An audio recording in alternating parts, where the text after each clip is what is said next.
After hours. Yeah, we're still in the presence.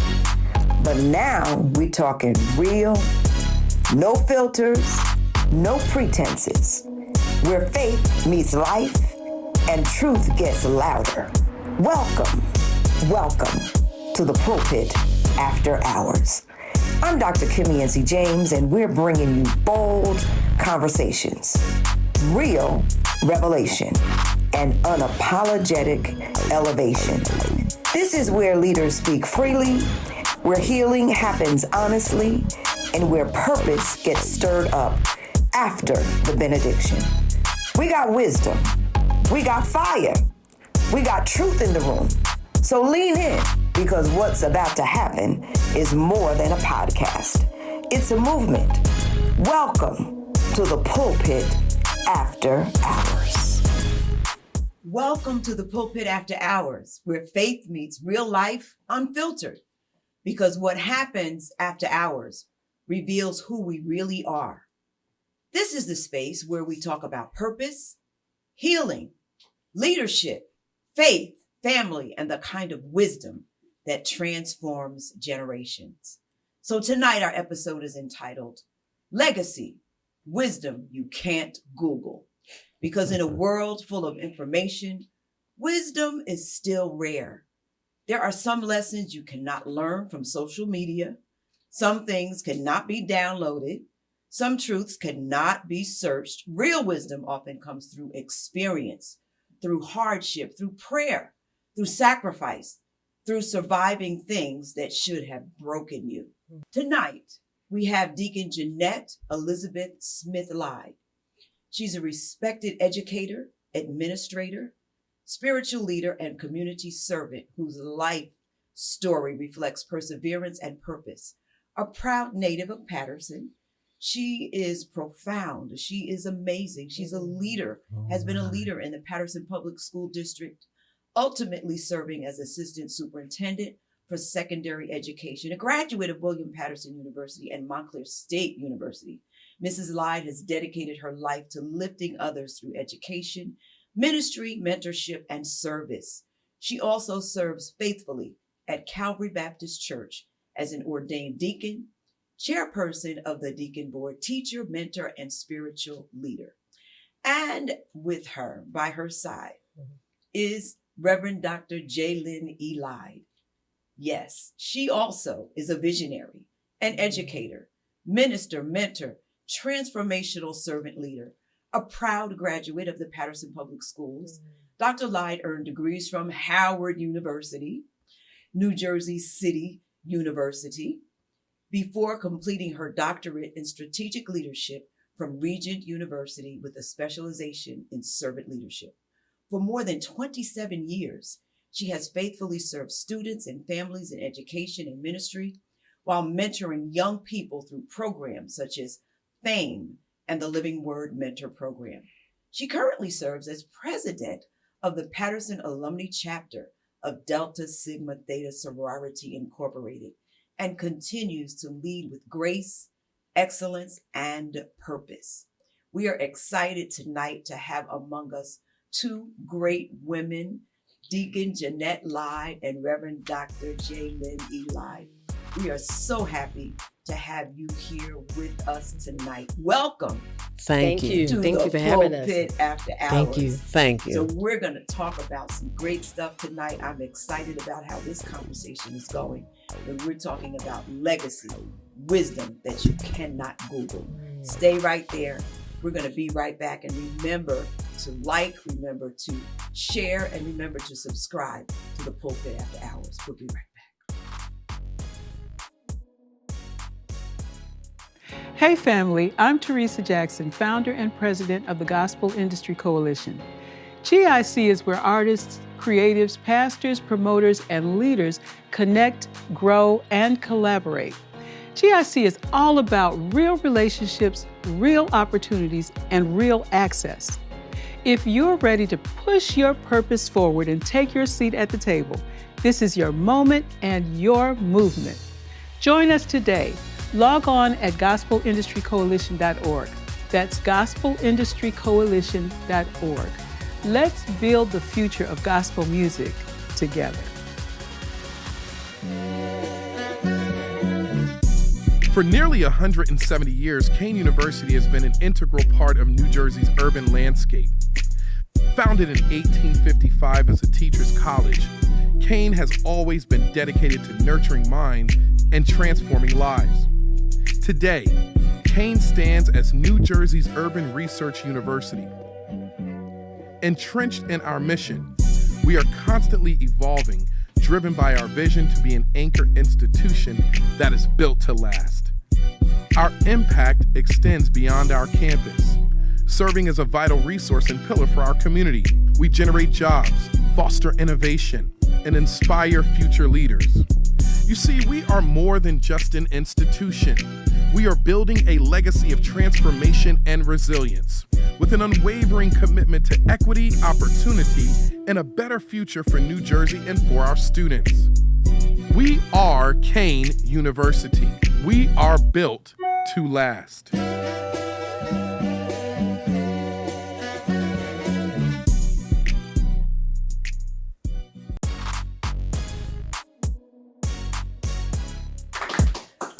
So, welcome back to the Pulpit After Hours. We're excited because tonight we're going to have a great conversation. I'm excited about tonight's conversation because it's bigger than accomplishments.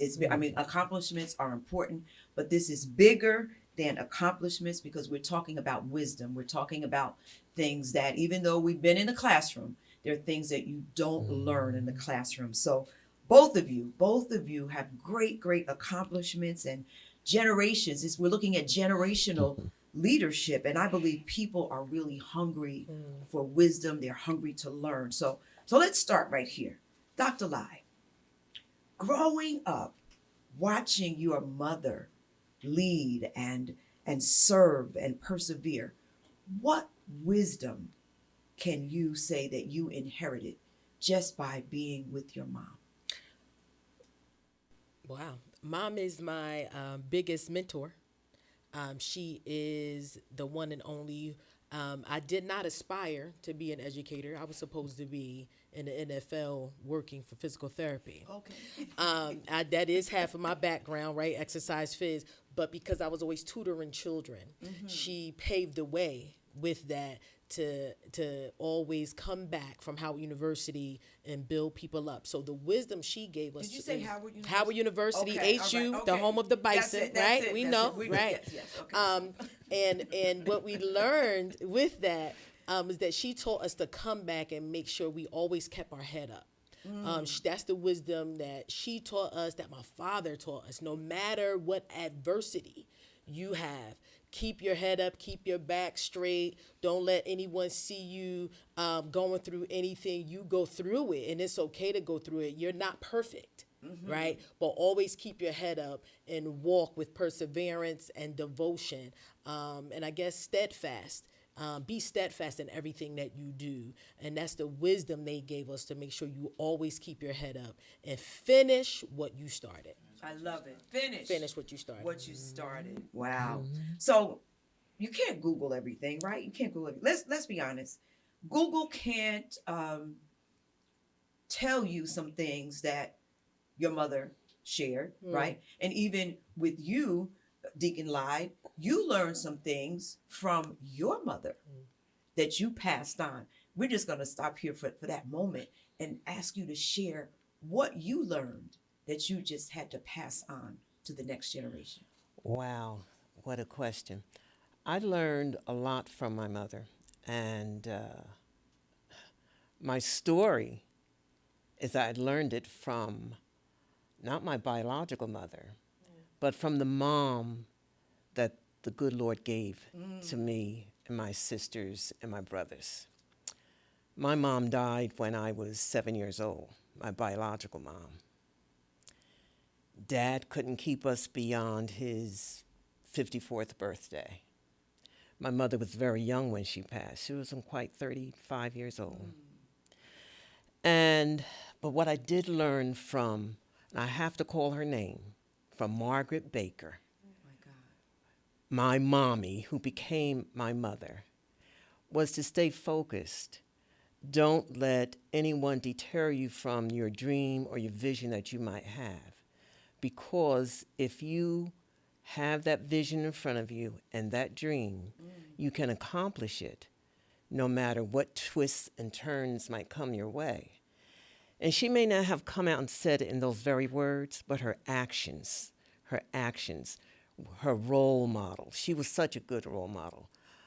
She didn't let anything deter her from the path that she took in raising these three girls and these two young men who, they were teenagers, the boys were teenagers. We were young girls at the time. So it was her determination, her perseverance. She did not let anything deter her from taking care of her three girls, because we became her three girls. What a blessing. What a blessing. You know, and it's a testament to the power and the strength of women as mothers. Absolutely. Whether or not you are the biological mother, Yes. let me tell you, and you're sharing that story now. We need our mothers. Absolutely. We need Absolutely. women in our lives who are going to support us, who are going to correct us, who are going to nurture us. Yes. It is so, so important to have a mother, whether it's a biological mother, but a mother figure who can be there with you. So, Absolutely. I mean, this is so powerful. This is really amazing to hear this story and to know that it's this is not something that we can do without. Right. Right. We're living in a generation where so many don't have mothers, right? Right. Right. So many, the mothers are trying to be their friends. Yes. Yeah. Mothers As are trying opposed to being their mothers. as opposed to, and we Right. need our mothers. We need someone to correct us, whether or not we want to hear what they're saying. I mean, that's another story. Right, because right. I'm sure, your mother told you some things that you didn't really, you thought she didn't know what she was talking about, right? Yes. Okay. Yes. And now, what do you find yourself sounding like your mother? Oh, most definitely. They tell me I sound like mom and dad. Oh, yes. On another note, but they say I sound like mom, especially in the world of work, in the world of education. I did not know that. It was almost one day I was channeling her. And I called her. I said, I sound just like you. And then she laughed. And I think because it's not think, I know. When the mantle is passed down from generation to generation, the mantle is God-given, right? Yes. That wasn't my path, but because I inherited it and God gave it to me, you get the mantle at a faster pace, quicker, and you get it more than the legacy, right? Yes. Had before you. And I think that's what had happened. I wasn't trying to do that, but it did. And I had to learn one thing that they taught me too. Mama Kim is what I call you too, right? Because you helped in that raising of us, right, as little girls. What I get at that point too is I had to be comfortable because I always wasn't comfortable, right? So my mom taught me, and the mothers around me, and the aunties, and the big cousins, the women, taught me to be comfortable in my spot. Be comfortable in who you are as a leader. And that's what we have to teach our generations today as well. Make sure you are comfortable in who you are and what you carry, so that way you could get your point across and you could carry the legacy. This is wonderful. So speaking about legacy, there was a celebration. There was something that happened today concerning your dad, who was an amazing man. Everyone loved Ray Lai. Not always a man of many words, but he made his presence known, and when he spoke, he had something to say. Share with us what that was today. Well, you mentioned that Jalen was, or is, I should say, president of the Patterson Alumni Chapter Delta Sigma Theta. Well, today, the Scholarship and Education Committee dedicated and installed a free little library at the Ray Lai Senior Field.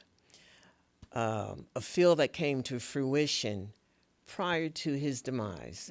And I'm so glad and appreciative that those who were responsible for making sure that the field came to fruition, that all of this happened prior to him passing. He was so proud of that, but he was proud of it not for self.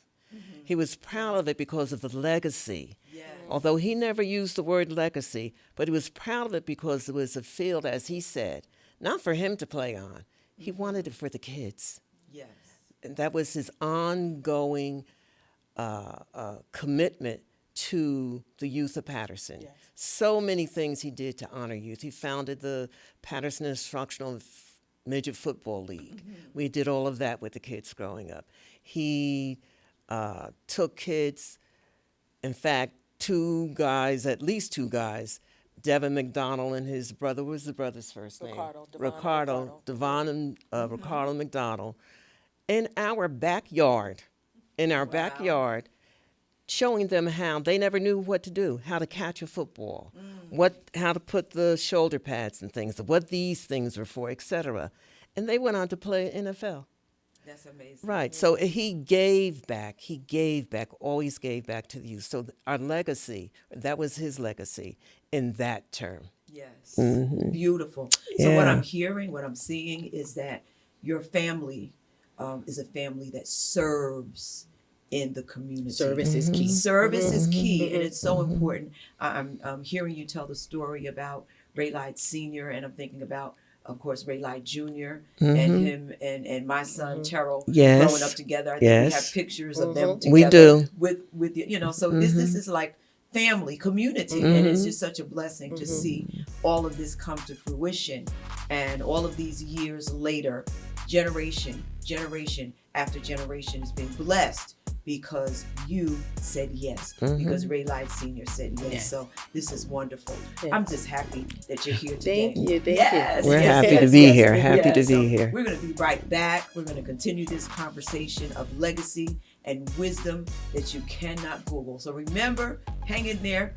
We're going to be right back. Remember to like, share, subscribe to the Pulpit After Hours. We'll be right back.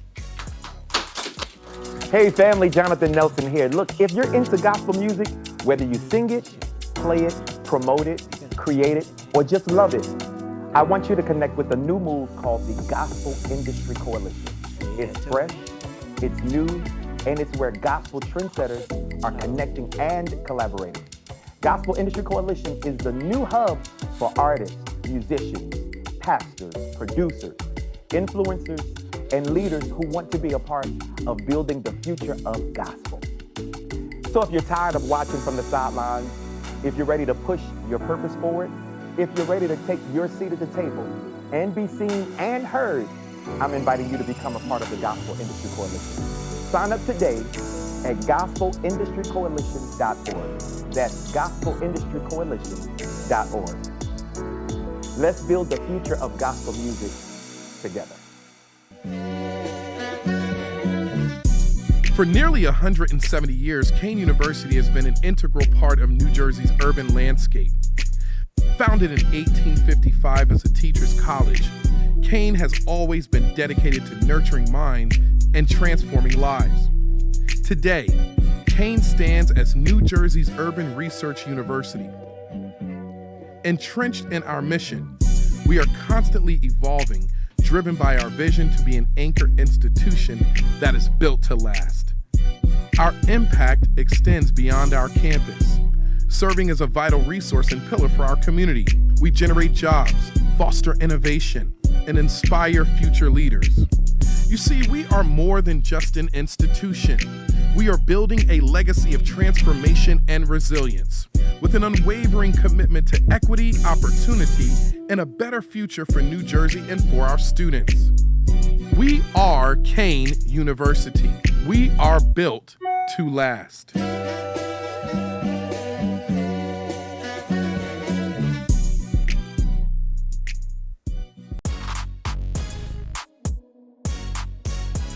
Welcome back to the Pulpit After Hours. We're here with Deacon Jeanette Lyde and Dr. Jalen E. Lyde. Listen, this is a wonderful conversation. This is exciting, and I know that those who are listening, those who are watching, they're being blessed by this. So I have a question for you, Deacon Lyde. What are your concerns about this generation, and what gives you hope? Wow. A concern that, and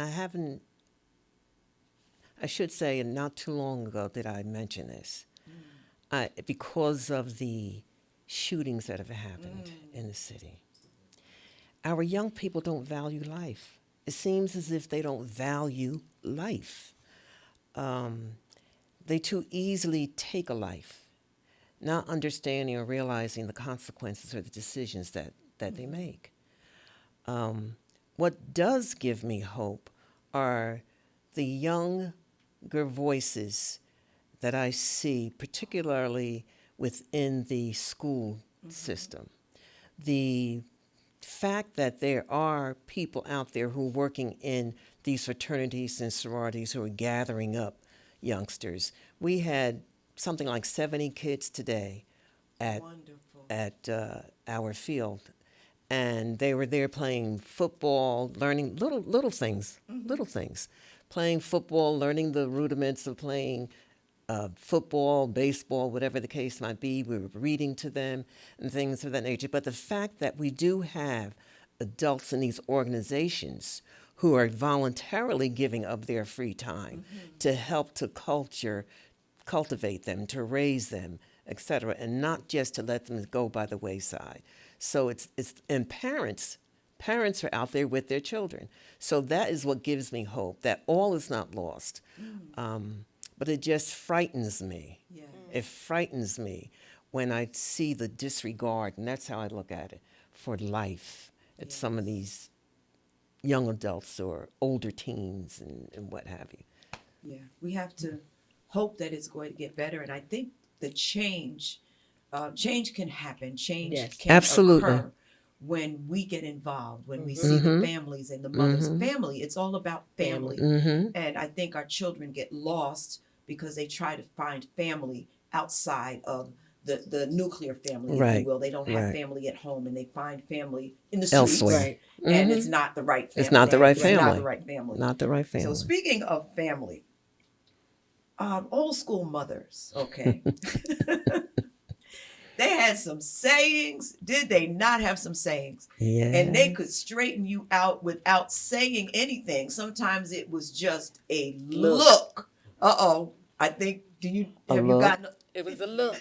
It was definitely a look. It was a look for us all the time. In church especially. Sitting in the back, my brothers, my cousin. And it wasn't only mom's look.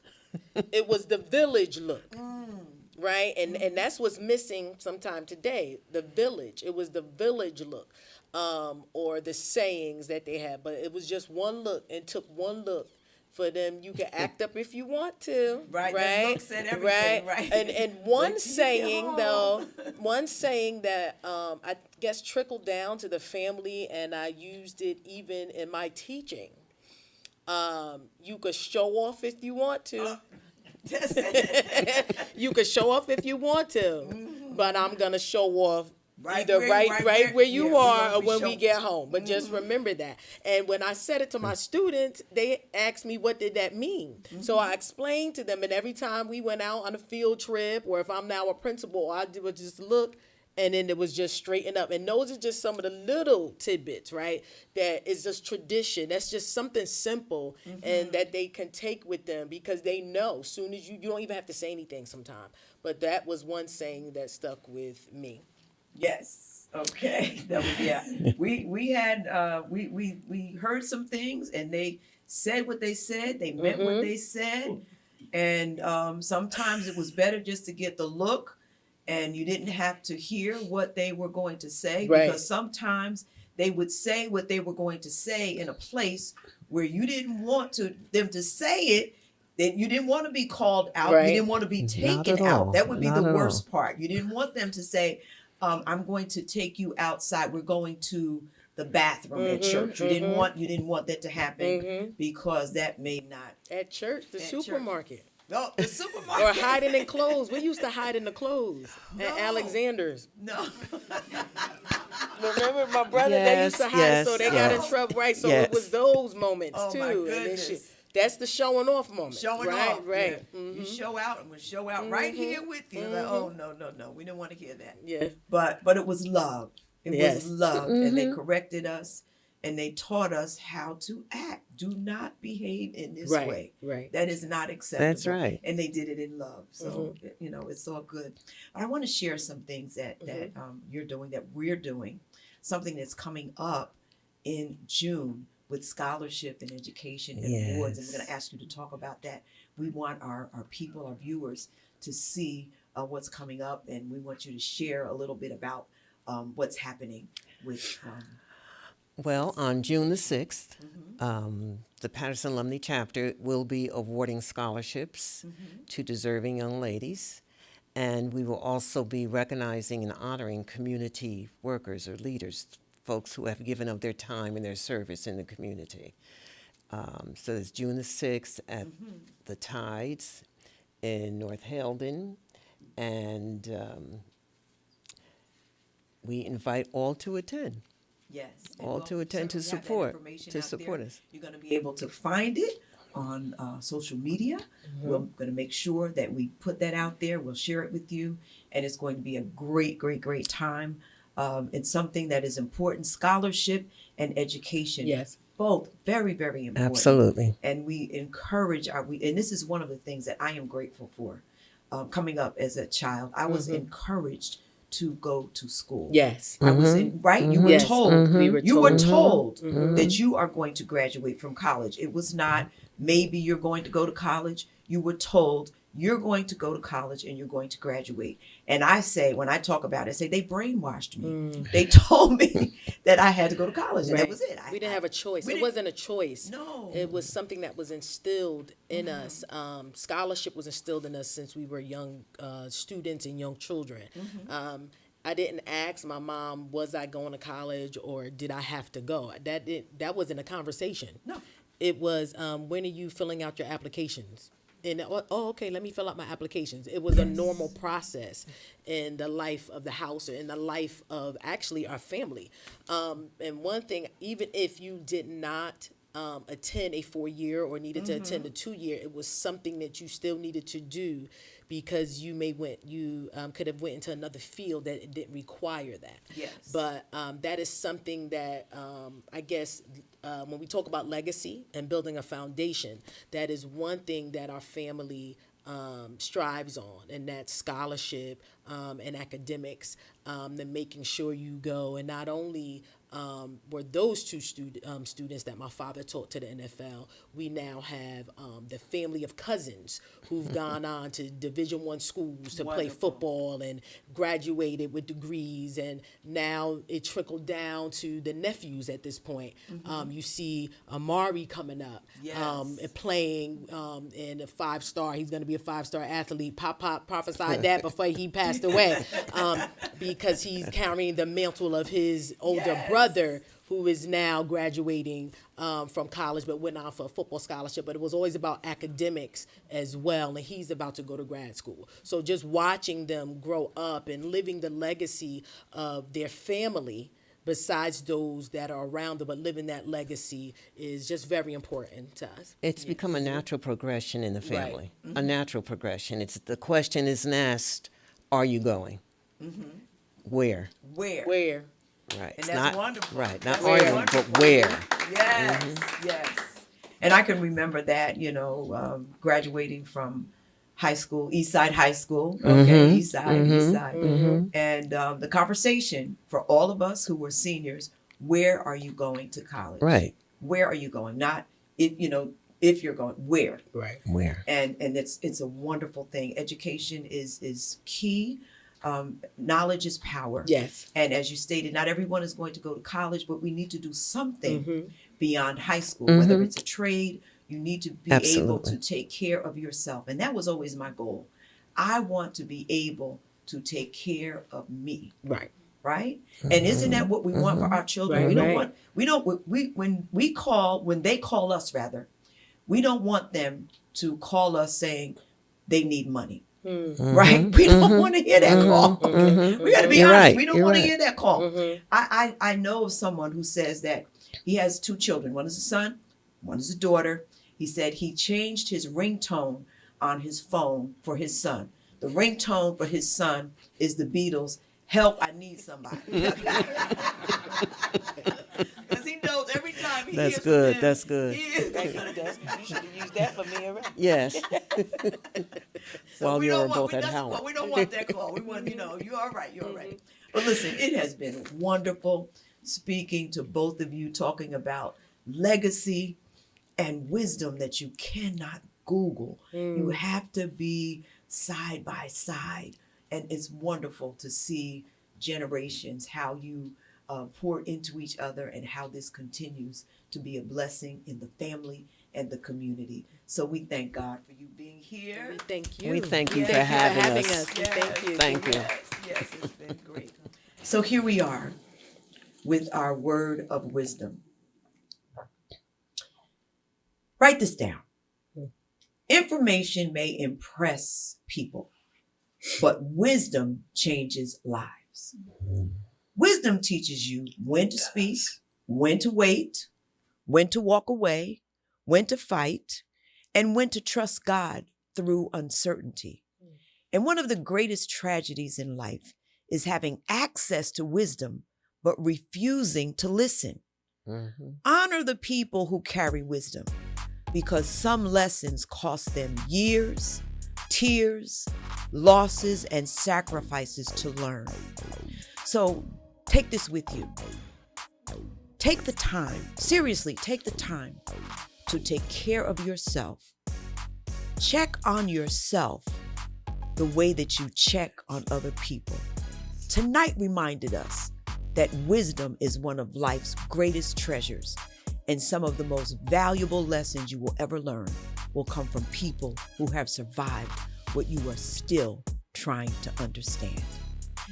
This is the Pulpit After Hours, and we thank you for being with us tonight. Remember to like, share, and subscribe. We'll see you soon. Pulpit After